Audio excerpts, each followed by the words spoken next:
I immediately recognize the value that financial services can gain by capturing insights from data that lives within contracts. That contract intelligence can really reduce things like customer onboarding time. Being able to turn contracts and their obligations into data will provide immense opportunities across all aspects of the business. Is really becoming more proactive and responsive to regulatory obligations, compliance, and audits. And then the last one is improving management of third-party and enterprise risk.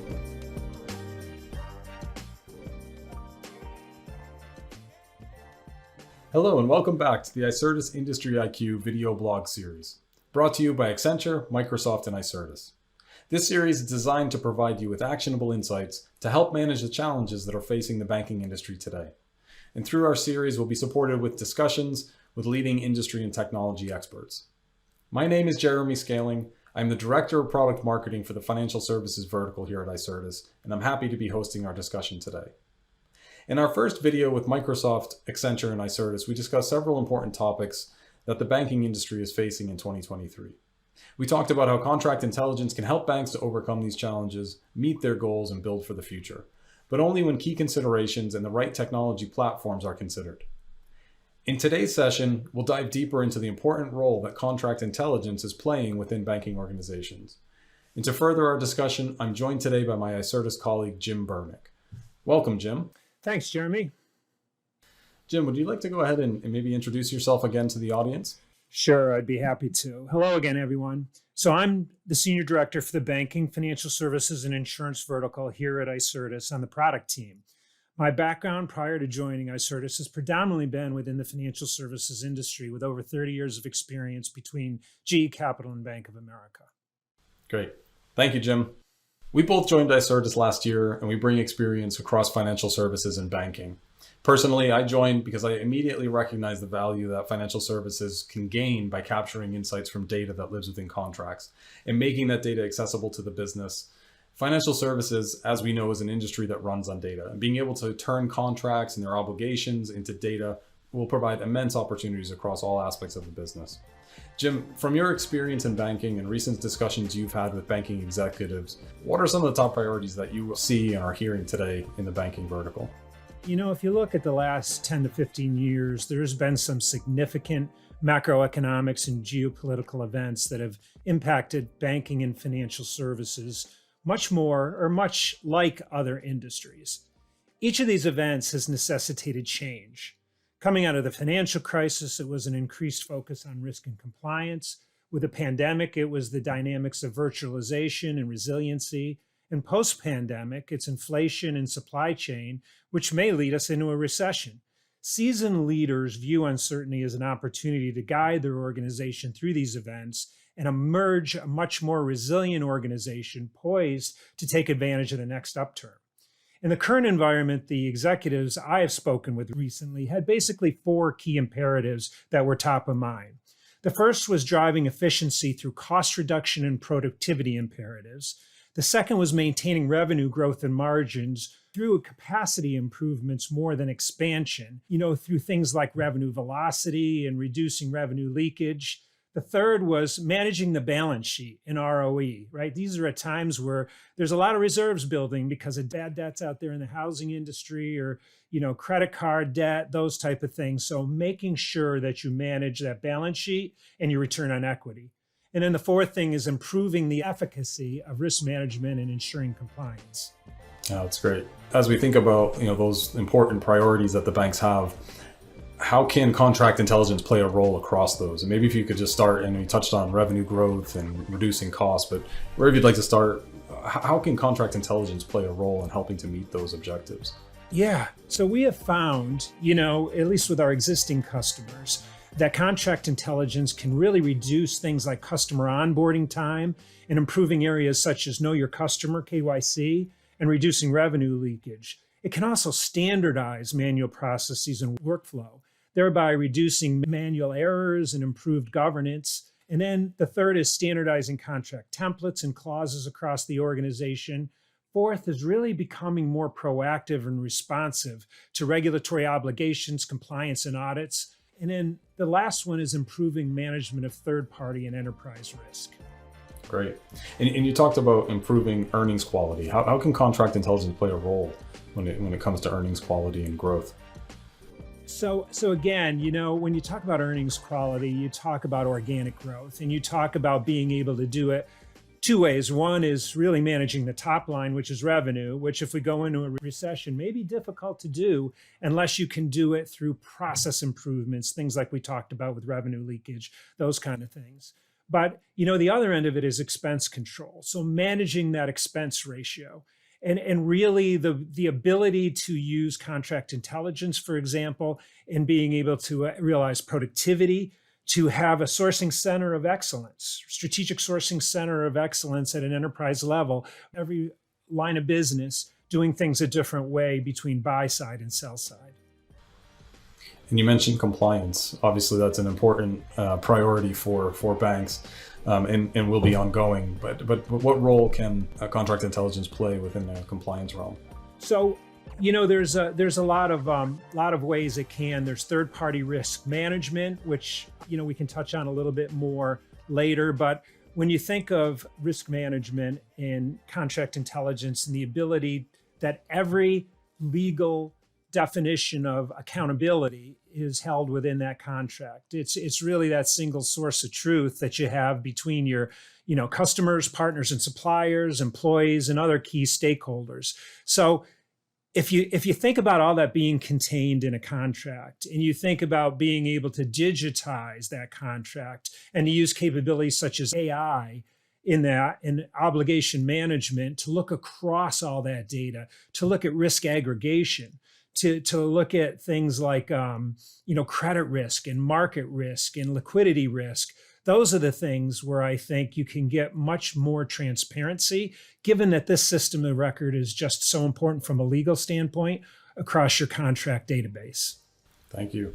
And I've noticed, Jim, that as we've been talking about contract intelligence, and I'm thinking that we may need to define that a bit for the audience, and where individuals may think of contract lifecycle management. At Icertis, we go well beyond CLM or the traditional contract lifecycle management, providing more than just managing of the contract. It's providing intelligence and being able to ensure that the intent of every contract is fully realized. When you think of contract intelligence, how do you begin to describe that? Yeah, no, I agree with you, Jeremy. It's 100% true. The age, if you think of the first generation of contract intelligence, it was really just storing a contract and managing the workflow of that contract. Now we have so much technology prowess that we can apply against contract lifecycle management the way we do a lot of technologies out there, a lot of process areas out there. When you think of how banks have applied AI, for example, to a lot of the front end processes, things like mobile first and social networking, understanding pain points with customers by just scanning social. That same technology can be applied to contract lifecycle management now, using those AI capabilities to identify, structure, and connect critical business information that's oftentimes very deep within contract attributes and clauses, tables, and exhibits. It can provide insight and automation to both ensure and maximize that the intent that you originally had in those contracts is realized as efficiently and effectively as possible. And to share a bit more about what we're doing here at Icertis, since we joined last year, we've both been working to release our Icertis banking and financial services solution. And we now have a vertical solution for banks and for financial services and insurance companies. And this solution that we've introduced really can help to jumpstart implementations and gain value quickly in a program with Icertis and really getting to that heart of contract intelligence. Can you provide, Jim, an overview of what's available with this new solution, including how we've worked with our partners like Microsoft and Accenture and the contributions that they've made? Sure. So what we've done, Jeremy, is we've taken the complex contracts, mostly on the sell side. When you talk about investment banking and capital markets, we've taken those complex contracts, ISDAs, repos, real estate agreements, and we were able to standardize them and combine them in an environment with typical buy-side contracts, and then add associated agreements, workflow configuration and governance, risk management workflow, AI and collaboration like we talked about, and analytics and reporting, complete with audit trail capability. So, we run all of this on Microsoft Cloud, and it integrates natively with Microsoft Dynamics and Teams so the customer can realize more value from their technology platform investments. We also utilize key partners like Accenture that can help guide our customers through their contract intelligence journey, because oftentimes it's those partners that are in with our customers that hear those pain points, that hear those challenges, that are side by side with the business unit that are trying to look at cost plays and where there's opportunity to reduce that expense ratio that we talked about earlier. Yeah, I agree.